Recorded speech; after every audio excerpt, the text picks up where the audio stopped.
Hello friends, welcome to our channel study for law. आज इस video में हम जूरिस्प्रूडेंस सेकंड का थर्ड क्वेश्चन पढ़ेंगे। इससे पहले हमने 2 क्वेश्चन जूरिस्प्रूडेंस के पढ़ लिए हैं और ये question LLB, BA LLB, LLM तीनों में ही पूछा जाता है। ठीक है, ये है हमारा क्वेश्चन। न्याय प्रशासन विधि किसे कहते हैं? इसके विभिन्न दंड के सिद्धांतों की व्याख्या कीजिए। What is administrative of justice? Analyse the different theory of punishment. और आपसे इस क्वेश्चन को इस तरीके से ही पूछ लेते हैं कि न्याय प्रशासन का क्या अर्थ है? आपराधिक न्याय प्रशासन के क्या सिद्धांत हैं? What is meant by administration of justice? What are the theories of criminal administration of justice? ठीक है, पढ़ते हैं इसका आंसर।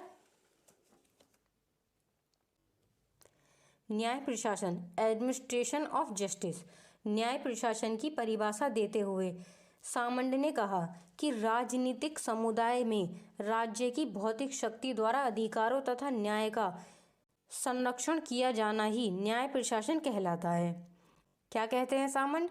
कि जो भौतिक शक्ति है, जो राज्य की भौतिक शक्ति है, उसके द्वारा अधिकारों तथा न्याय का संरक्षण किया जाना ही न्याय प्रशासन कहलाता है। विधि का मुख्य उद्देश्य मानवीय आचरणों को नियंत्रित रखते हुए समाज में न्याय स्थापित करना, अतः विधि और न्याय में निकटतम संबंध होना स्वाभाविक ही है। विधि द्वारा समाज में न्याय को स्थापित किया जाता है। जो न्याय है उसे विधि द्वारा स्थापित किया जाता है और जो विधि है, जो न्याय प्रशासन है, जो विधि है, विधि का मुख्य उद्देश्य है कि मानव के आचरण, जो मानव के व्यवहार हैं, उस पर कंट्रोल करना और समाज में न्याय स्थापित करना। और विधि और न्याय में निकटतम संबंध होता है, ये कहा गया है, ये बताया गया है न्याय प्रशासन में कि न्याय प्रशासन क्या है। इसके बाद न्याय और विधि को एक साथ रखा जाना आवश्यक है। विधि के बिना न्याय संभव नहीं है और इसी प्रकार बिना न्याय के विधि की कल्पना करना व्यर्थ है। यानी कि बिना न्याय के विधि की कल्पना करना क्या है? व्यर्थ है, बेकार है। अनेक विद्वान न्याय को इतना अधिक महत्व देते हैं कि वे उसे विधि का आदर्श मानते हैं। ठीक है, आगे देखते हैं। इसके बाद है केल्सन। पहले हमने पढ़े थे सामंत, अब इसके बाद है केल्सन। केल्सन के अनुसार न्याय को ही सामाजिक प्रसन्नता कहते हैं। जो केल्सन है वो न्याय को ही सामाजिक प्रसन्नता कहते हैं। विधि और न्याय को लागू करने वाली संस्थाएं न्यायालय कहलाती हैं। केल्सन कहते हैं कि जो न्याय है वही सामाजिक प्रसन्नता है और विधि और न्याय को लागू करना कौन करता? विधि और न्याय को लागू? न्यायालय। ठीक है, इसके बाद है न्याय प्रशासन की आवश्यकता, need for administration of justice.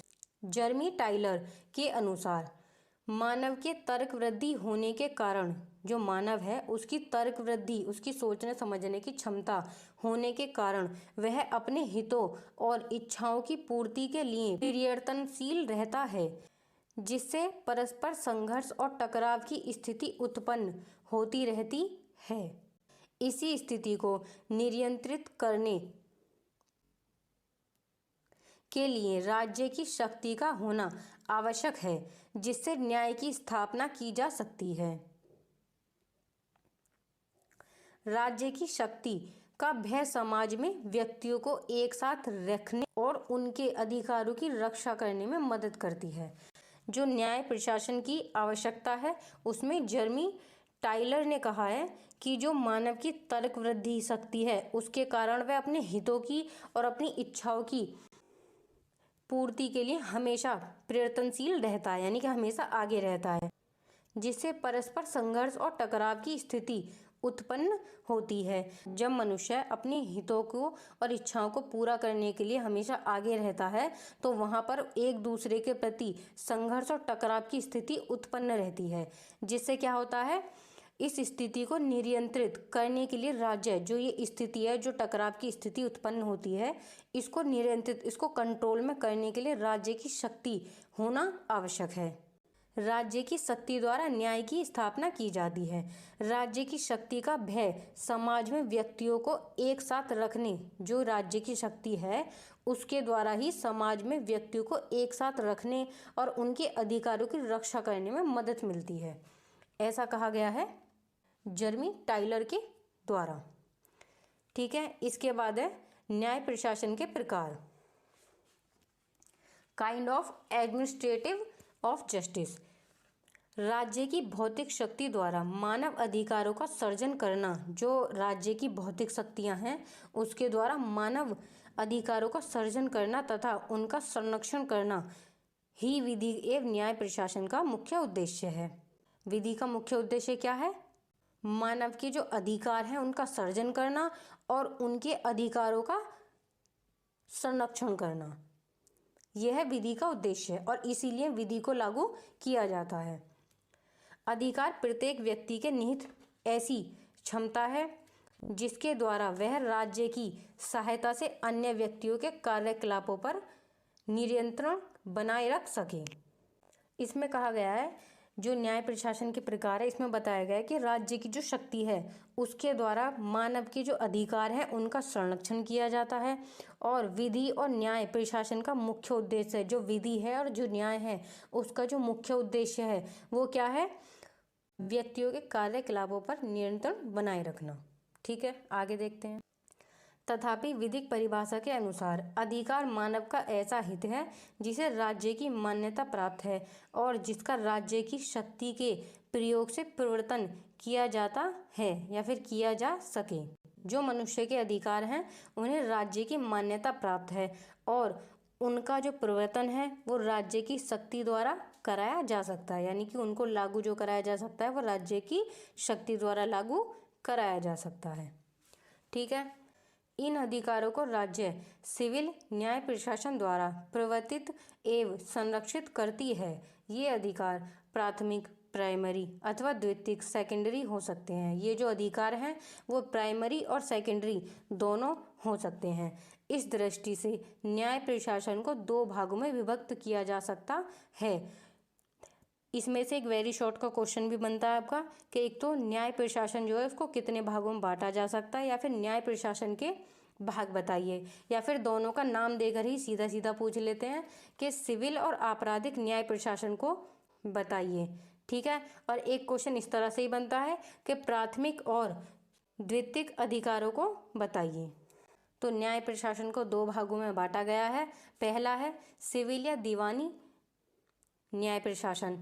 Civil को दीवानी भी कहते हैं और जो आपराधिक और दांडिक न्याय प्रशासन, आपराधिक को दांडिक भी कहते हैं और एक फौजदारी भी कहते हैं। ठीक है, याद रखना, civil administration of justice, criminal administration of justice. Civil न्याय प्रशासन। सिविल न्याय प्रशासन में दीवानी मामलों का निपटारा किया जाता है, जैसे कि सांपत्तिक मामले, जो सांपत्तिक विवाद वाले मामले होते हैं वो, संविदा विवाद वाले मामले होते हैं वो, क्षतिपूर्ति के मामले होते हैं वो। जो ये सिविल वाद होते हैं इनमें सजा नहीं होती, यानी कि इनमें जेल नहीं होती है। जेल कब होती है? अगर सांपत्तिक मामला है, यानी कि संपत्ति से संबंधित कोई वाद है, उसमें आपने लड़ाई झगड़ा करा है या फिर आपने मारपीट की है, तो वहाँ पर क्या हो जाते हैं, वो जो संपत्ति के अधिकार होते हैं सिविल वाद, वो क्या हो जाते हैं? आपराधिक वाद हो जाते हैं, यानी कि आपराधिक मामलों में परिवर्तित हो जाते हैं जब सिविल वाद में कोई लड़ाई झगड़ा उत्पन्न हो जाता है। ठीक है, आगे देखते हैं। आपराधिक न्याय प्रशासन। आपराधिक न्याय प्रशासन में अपराधों के लिए दोषियों को दंडित किया जाता है, जैसे कि जेल की सजा, अर्थदंड या फिर अन्य दंड। ठीक है, दोनों प्रकार के न्याय प्रशासन में अलग अलग प्रक्रियाएं और नियम होते हैं और विभिन्न न्यायालयों में अलग अलग तरीके से कार्यवाही की जाती है। न्याय प्रशासन कितने प्रकार का होता है? दो प्रकार का, एक सिविल, एक क्रिमिनल। सिविल को दीवानी भी कहते हैं और आपराधिक को दांडिक भी कहते हैं। ठीक है, इसको याद रखना। इसके बाद है सिविल तथा आपराधिक कार्यवाही में विभेद निम्नलिखित हैं। जो सिविल और आपराधिक कार्यवाही होती हैं उसमें जो अंतर होता है वो भी पूछा जाता है। यहाँ विभेद की जगह आप अंतर लिख लेना। वेरी शॉर्ट में आपसे ये पूछ लेते हैं कि सिविल और आपराधिक कार्यवाही में अंतर बताइए। ठीक है, सिविल जिसे दीवानी भी कहते हैं, दीवानी कार्यवाही, आपराधी को दंडिक भी कहते हैं और फौजदारी भी कहते हैं। दीवानी कार्यवाही का उद्भव किसी विधिक अधिकार के उल्लंघन के परिणाम स्वरूप होता है। जो दीवानी जो सिविल कार्यवाही होती हैं उसमें किसी का विधिक अधिकार, जो उसका लीगल राइट है, वो वायलेट होता है, इसकी कार्रवाई तब शुरू होती है। और जबकि विधि द्वारा निषिद्ध कोई अपराध कृत्य कारित होने पर अपराधों के विरुद्ध आपराधिक कार्यवाही संस्थित की जाती है। आपराधिक कार्यवाही तब होती है जब विधि द्वारा किसी कार्य को निषिद्ध किया गया है, रोका गया है और वही कार्य किया जाता है, वो अपराध के अंतर्गत आता है, तो वहाँ पर क्या होती है? आपराधिक कार्यवाही। सिविल कार्यवाही का उद्देश्य अधिकारों का परिवर्तन कराना है, जबकि आपराधिक कार्यवाही का उद्देश्य अपराधियों को दंडित करना है। जो सिविल कार्यवाही है उसमें जो अधिकार होते हैं उनको परिवर्तन कराना है, उनको लागू कराना है, और जैसे कि किसी के अधिकार का हनन हो रहा है तो वो अपने अधिकार को लागू कराएगा सिविल कार्यवाही के तहत। और जब आपराधिक कार्यवाही होगी तो उसमें होता है अपराधियों को दंड देना। ठीक है, इसके बाद है सिविल कार्यवाही में वादी प्लेंटिफ किसी विधिक अधिकार का दावा करता है।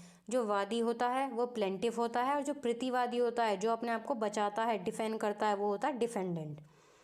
परंतु आपराधिक कार्यवाही में अभियोजक जो प्रोसिक्यूटर है, यानी कि जैसे इसमें वादी है उसमें क्या होता है? प्रोसिक्यूटर। आपराधिक मामलों में प्रोसिक्यूटर बोलते हैं अभियोजक, और सिविल मामलों में वादी बोलते हैं।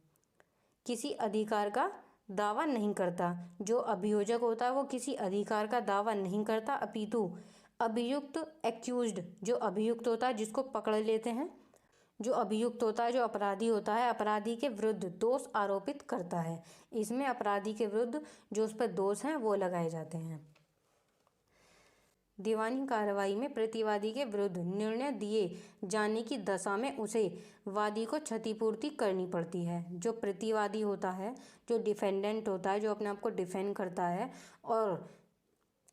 और वादी के अधिकारों को हनन करता है, तो उसके बदले में उसे क्षतिपूर्ति करनी पड़ती है, जैसे कि हमने अपकृत्य विधि में भी पढ़ा था। परंतु आपराधिक कार्यवाही में अभियुक्त के दोष सिद्धि होने पर उसे दंडादिष्ट किया जाता है, यानी कि उसे पनिशमेंट दी जाती है। जब उसका दोष सिद्ध हो जाता है कि उसने वो अपराध किया है तो उसे क्या दी जाती है? सजा।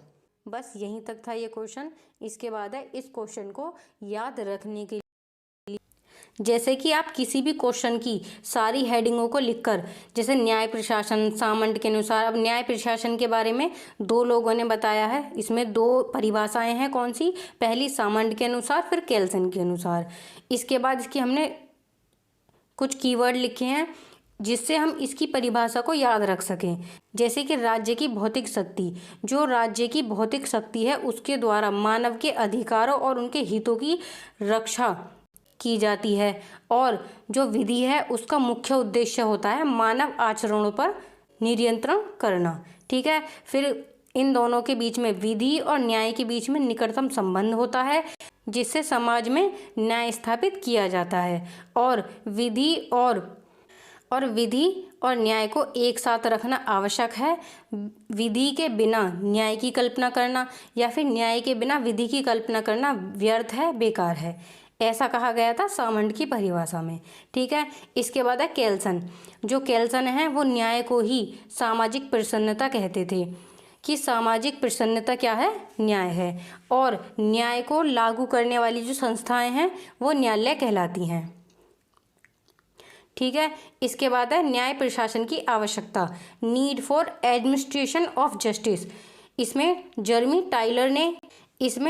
टाइलर के अनुसार तर्क वृद्धि, मनुष्य के अंदर तर्क वृद्धि होने के कारण वह अपनी इच्छाओं और हितों को प्राप्त करने के लिए हमेशा प्रशंसक, यानी कि हमेशा तत्पर रहता है, और इसकी वजह से उन दोनों में परस्पर संघर्ष और टकराव की स्थिति उत्पन्न होती है, जिसको कंट्रोल करने के लिए राज्य की शक्ति का भय उत्पन्न करना पड़ता है। ठीक है, ऐसा इसमें कहा गया था।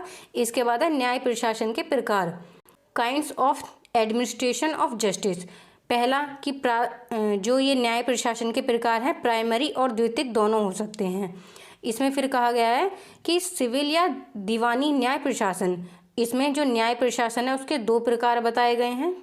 पहला सिविल या दीवानी न्याय प्रशासन, जिसमें कौन से मामले आते हैं, सांपत्तिक विवाद, संविदा विवाद, क्षतिपूर्ति के मामले, ये सारे आते हैं। प्रॉपर्टी से संबंधित, कॉन्ट्रैक्ट से संबंधित और कंपनसेशन के मामले किस में आते हैं, सिविल वाद में। ठीक है, इसके बाद है आपराधिक या दंडिक न्याय प्रशासन, जिसमें जेल की सजा, अर्थदंड या फिर अन्य दंड होता है।